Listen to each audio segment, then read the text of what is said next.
8 years in my son's house, and you still cannot give him a child. What kind of woman are you? Maybe the elders were right. Maybe you brought a curse into this family.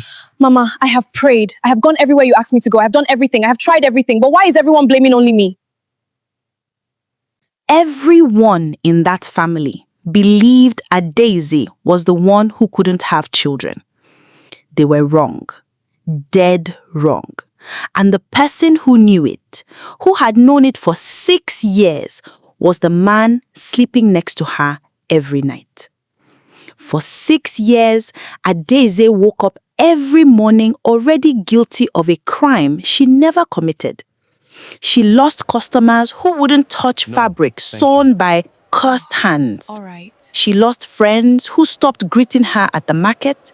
She lost the one thing a woman in that town could never buy back once it was gone, her name. And every single day, she blamed her own body for a crime, prayed to fix a body that was never broken, while the real reason sat 5 miles away, being raised in secret, funded in silence by the very people calling her cursed. Here's what doesn't add up. If Adaeze was truly cursed, why did the doctor tell her in private that her body was perfectly healthy? And if she was the problem, why did her mother-in-law flinch every single time someone mentioned Ngozi's name? By the end of this video, you'll understand exactly what that flinch meant and why the night it all came out, in the pouring rain, it wasn't Adaeze who had something to confess. This is the story of Adaeze, the woman they called cursed, and the truth that almost buried her. Stay till the end. The last 10 minutes will change how you see every barren wife story you've ever heard. In the small town of Umuahia, nestled between palm trees and red earth roads, there lived a woman named Adaeze, daughter of a poor farmer raised on kindness and hard work rather than wealth. She was known throughout the village not for her beauty, though she was beautiful, but for her hands. Hands that healed the sick with herbs her grandmother taught her. Hands that fed neighbors before she fed herself. Hands that built things. A small tailoring stall. A garden that fed half the street during the dry season. It was in that garden that Obinna first saw her. He was the son of a respected family, the Okonkwo's, traders who had built their wealth from textiles and transport. Obinna was not like the other sons of wealthy families. He did not look down on people. He noticed things. He noticed Adaeze's hands before he noticed her face. Their courtship was simple. No grand declarations, just quiet Sunday afternoons, shared plates of jollof rice, long walks by the stream, where Obinna would talk about his dreams of expanding his father's business, and Adaeze would talk about opening a bigger tailoring shop of her own one day. When Obinna proposed, he did not do it in front of a crowd. He did it in her garden, kneeling among the vegetables she had planted with her own hands. He told her, "I don't want a wife who decorates my house. I want a partner who builds a life with me." Adaeze cried that day, not from surprise, but from relief. She had spent her whole life being told she was just a farmer's daughter, not good enough for a family like the Okonkwo's. And yet here was Obinna choosing her hands over another woman's wealth. The wedding was modest, but joyful. Mama Chidimma, Obinna's mother, smiled through gritted teeth. She had wanted a daughter-in-law from a wealthier family, someone like Ngozi, the daughter of her closest friend, a woman she had long imagined as Obinna's wife. But Obinna had made his choice, and for the first 2 years of marriage, it seemed like the right one. Adaeze moved into the Okonkwo family compound, a large house with several rooms, where Mama Chidima lived on the ground floor and Obina and Adaeze occupied the upstairs quarters. It was tradition in that family for the first son to remain close to his mother, even after marriage. Those first 2 years were golden. Adaeze expanded her tailoring business with Obina's support, gaining a reputation for elegant, well-stitched wrapper sets that soon attracted customers from neighboring towns. Obina's transport business grew as he took over more responsibility from his aging father. They built dreams together, a bigger house, a bigger shop, and someday, children to fill the rooms with laughter. But as the second year turned into the third, and the third into the fourth, one thing remained missing. No child came. At first, it was gentle questions from relatives at gatherings. Any good news yet? Then it became less gentle. By the 5th year, it had become an accusation whispered in every corner of the family compound. And that whisper had a name. They called her Cursed. It began subtly, the way most poison does. Mama Chidima stopped calling Adaeze my daughter and started calling her that woman when speaking to neighbors. She began inviting the local prayer women to the house, not to pray for the family's health, but to specifically cast out whatever curse followed Adaeze into this home. Adaeze bore it with the patience her grandmother had taught her. She visited 3 different hospitals in secret, paying for tests with money she quietly withdrew from her tailoring profits, so Obina wouldn't know how much she was spending trying to fix what she was told was broken. Dr. Amaka, a calm and thorough physician at the regional hospital, ran test after test. Physically, there is nothing wrong with you, Dr. Amaka told her gently during one visit. Your body is healthy. Sometimes these things simply take time. Sometimes the problem isn't where people assume it is. Adaeze didn't fully understand what the doctor meant by that last sentence. She was too exhausted, too worn down by years of village whispers to read between the lines. At home, the pressure worsened. Mama Chidima began inviting a stream of women to counsel Adaeze, women who suggested increasingly humiliating rituals. Bathing in special herbs at midnight, wearing particular beads blessed by traveling prophets, avoiding certain foods that were known to attract barrenness. Obina, for his part, remained largely silent during these episodes.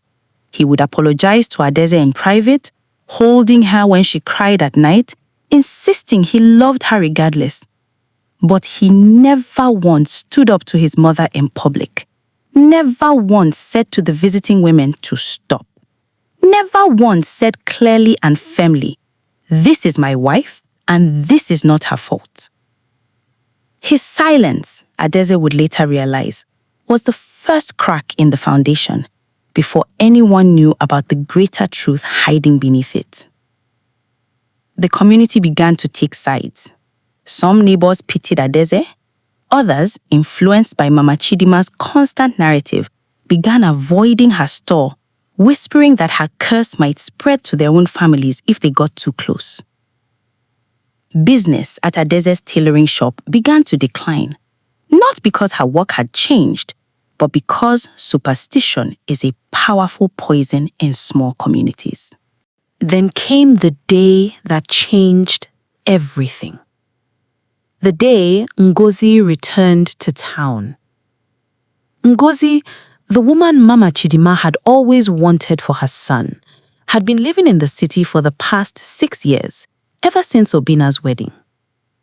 She returned, she said, to check on old family friends. But her visits to the Okonkwo compound became suspiciously frequent. Mama Chidima welcomed her with open arms, cooking her favorite meals, praising her in front of Adaeze at every opportunity. "See how healthy she looks," Mama Chidima would say loud enough for Adaeze to hear from the next room. A woman like that would have given this family grandchildren by now. Adaeze said nothing. She swallowed her pain, the way she had learned to swallow every insult since the day she married into this family, silently and alone. Adaeze was not a woman who broke easily. Her grandmother had raised her on proverbs about endurance. The river that forgets its source will dry up. She held on to that wisdom, using it as armor against the daily cruelty in her new home. But even the strongest armor develops cracks. She began noticing small things about Obina's behavior that unsettled her. He grew tense whenever Ngozi's name was mentioned. He avoided eye contact during family dinners when his mother brought up the good old days, a phrase she used whenever hinting at a life Obina could have had with Ngozi instead. One evening, returning early from her shop, Adaeze overheard a conversation through the thin walls of the compound. Mama Chidima's voice, low and urgent, speaking to Obina in the sitting room. "You cannot keep living a lie forever, my son. One day, the truth will force itself out, whether you want it to or not." Adaeze froze outside the door, her basket of fabric trembling in her hands. "Mama, please," Obina replied, strained.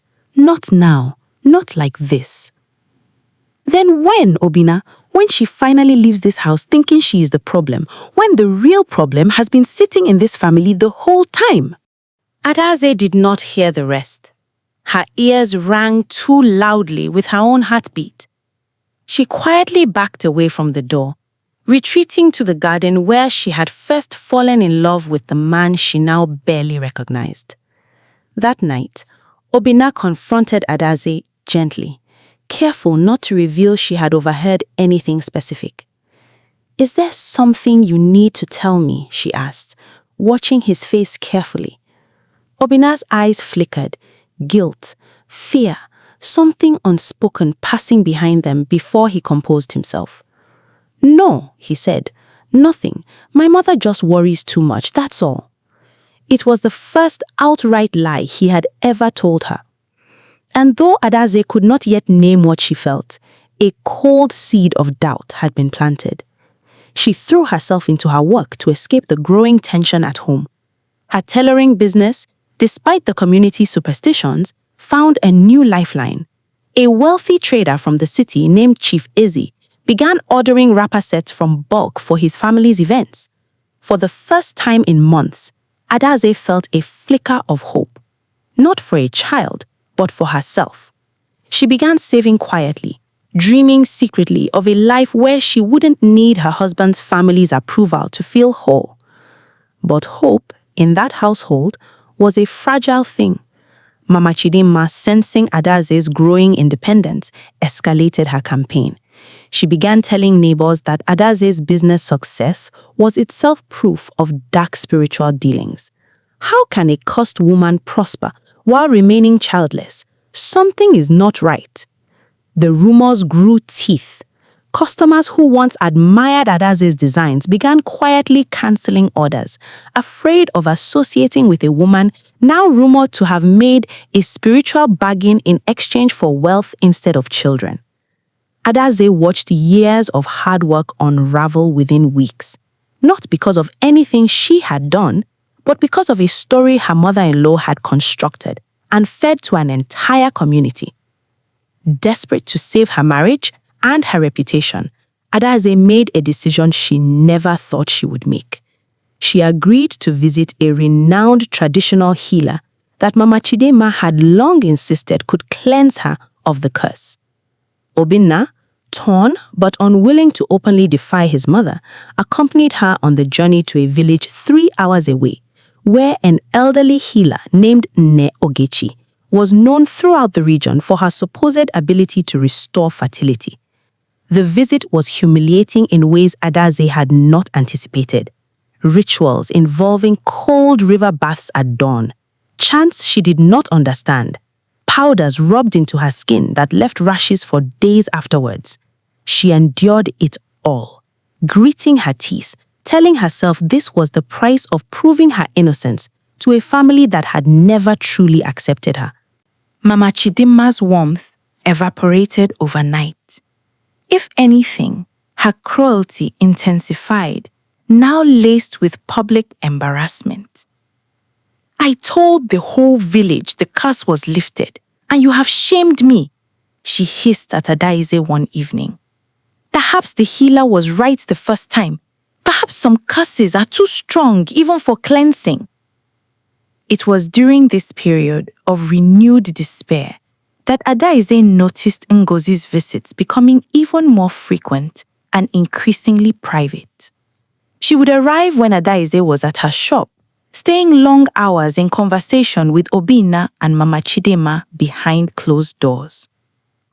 One afternoon, returning home earlier than expected due to a cancelled appointment, Adaeze walked into the compound to find Ngozi leaving in tears, Obinna standing in the doorway with an expression Adaeze had never seen before.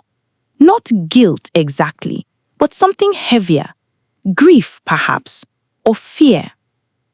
"What's going on?" Adaeze asked, her voice steady despite the storm building inside her. "Nothing," Obinna said quickly, too quickly. "Ngozi is going through a difficult time. Family matters." Adaeze wanted to believe him. She wanted more than anything to hold on to the marriage she had built her entire adult life around. So she chose, against every instinct screaming inside her, to let the moment pass. It was a choice she would soon regret. The rain came heavy that night, the kind of rain that floods gutters and drowns out every other sound in the world. Adaeze had returned from the market later than usual, her arms full of fabric for a wedding order that could save her failing business. She entered the compound gate to find her belongings, her clothes, her sewing machine, the small wooden box containing letters from her late mother, thrown into the mud of the courtyard, soaked through by the downpour. Mama Chidimma stood on the veranda, arms crossed, rain misting around her like a dark halo. "I have given you 6 years," she announced, her voice carrying over the storm. 6 years I opened my home to a woman who has brought nothing but shame and barrenness into this family. Tonight, you will leave. Adaeze stood frozen in the rain, her prized fabric ruined at her feet, watching 6 years of her life being discarded like garbage. "Where is Obinna?" she asked, her voice shaking not from fear, but from a fury she had suppressed for too long. "He's inside," Mama Chidimma spat. "Perhaps it is time for you to learn the truth he has been too much of a coward to tell you himself." Something in those words made Adaeze's blood run cold. She pushed past her mother-in-law and entered the house, water dripping from her braids onto the tiled floor, and found Obinna sitting alone in the dim sitting room, his head in his hands. "Tell me," Adaeze said, just those 2 words, no more. Obinna looked up, his eyes red, and for the first time in 6 years, he told her everything. Before their marriage, Obinna had been engaged informally to Ngozi, a union arranged and encouraged by both families, particularly Mama Chidimma. But Obinna had fallen for Adaeze instead and had broken off with Ngozi to marry her. What Obinna had never told Adaeze, what he had buried for 6 long years, was that Ngozi was pregnant with his child at the time he left her. Under pressure from her own family's shame and manipulated by Mama Chidimma, who saw an opportunity, Ngozi went away quietly to have the child, who was then raised as her younger sibling to hide the truth from the community. The child, a boy now 5 years old, had been living with Ngozi's aunt in the city the entire time, financially supported in secret by Obinna and his mother, who visited under the guise of checking on old family friends. The curse the family had blamed on Adaeze for 6 years was never a curse of her body. It was a lie constructed to hide Obina's own child, born to another woman, while his wife endured public humiliation for a barrenness that was never medically real and a family secret that was never hers to bear. Adaeze's legs gave out beneath her. She sank to the floor, water and grief mixing indistinguishably on her face. 6 years, she whispered. 6 years you let your mother destroy my name in this town. 6 years you let me believe something was broken inside me while you had a son this whole time? Obina could offer no defense. There was none to give. Mama Chidima, standing in the doorway, showed no remorse. It was for the good of this family's name, she said coldly. A child born outside marriage would have shamed us far more than a barren wife. It was in that moment, soaked, betrayed, and utterly broken, that Adaeze understood the full weight of what had been done to her. She had not failed this family. This family had used her as a shield to hide their own shame, sacrificing her dignity, her reputation, and 6 years of her life to protect a secret that was never hers to carry. Adaeze did not scream. She did not throw anything, though every muscle in her body ached to. Instead, she stood slowly, water still dripping from her ruined braids, and looked at the 2 people who had built a cage of lies around her for 6 years. I am done, she said quietly, being blamed for things that were never my fault. She gathered what she could of her belongings that night and left the compound, walking 3 miles in the rain to her cousin's house on the edge of town, refusing every offer of shelter from neighbors who had, until that night, believed the same lies she had. The weeks that followed were the hardest of her life, but also, strangely, the clearest. Freed from the daily performance of enduring insults she now knew to be built on lies, Adaeze began rebuilding, piece by piece. Dr. Amaka, hearing of what had happened through the community grapevine, reached out to Adaeze personally. I suspected something wasn't right the day I told you your body was healthy, the doctor admitted gently. I only wish I had pushed you to ask harder questions sooner. With Dr. Amaka's encouragement and using savings she had quietly built from her tailoring business, the same business the community had once tried to destroy through rumor, Adaeze opened a new shop in the center of town, no longer dependent on the Okonkwo name for legitimacy. Word of what truly happened through the community spread faster than the original rumors ever had. The same neighbors who once whispered about her curse now whispered instead about Mama Chidima's cruelty and Obina's cowardice. The tables slowly and painfully turned. Obina, stripped of the protection his silence had once offered him, faced the consequences of his 6-year deception.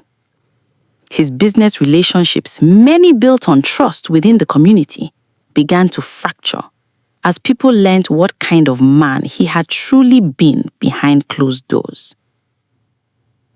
He came to Adaeze's new shop one afternoon, several weeks after the storm, dressed plainly, without the pride he once carried. He did not ask her to return. He did not offer excuses. He said, I am not here to ask you to forgive me. I know I don't deserve that yet, if ever. I only came to say that I am telling my son the truth about his mother, both of them. and I am taking responsibility, finally, the way I should have from the beginning. Adaeze studied him for a long moment. The man she had once loved in a garden, kneeling among vegetables, promising to build a life with her rather than around her. 6 years too late, she finally said, but at least it's honest. She did not invite him to stay. She did not close the door on the possibility of a future conversation either. Some wounds, she had learned, needed time before they could even begin to consider healing. 1 year after the storm that exposed the truth, Adaeze's tailoring shop had become the most respected in the region. Its reputation built not on rumor or superstition, but on the quality of her work and the quiet dignity with which she had rebuilt her life from ruins. She never remarried, though she was not without suitors, men in the community who had come to respect the strength she had shown through her ordeal. She chose for now to build a life centered on her business, her extended family, and the peace she had fought so hard to reclaim. Mama Chidima's standing in the community never recovered. Neighbors who once sought her approval now avoided her gatherings. The same social currency she had once weaponized against Adaeze, now working against her. Obinna, to his credit, did eventually bring his son into the open, raising the boy publicly alongside Ngozi with whatever fractured co-parenting arrangement they could manage. It was not a happy ending for him, but it was, finally, an honest one. As for Adaeze, she often told her younger apprentices at the shop a version of the proverb her grandmother once taught her.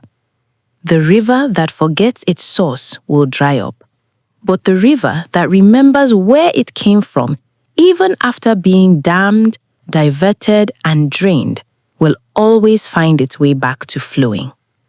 She had been damned for 6 years by other people's lies, but she found her way back to flowing, on her own terms, in her own time.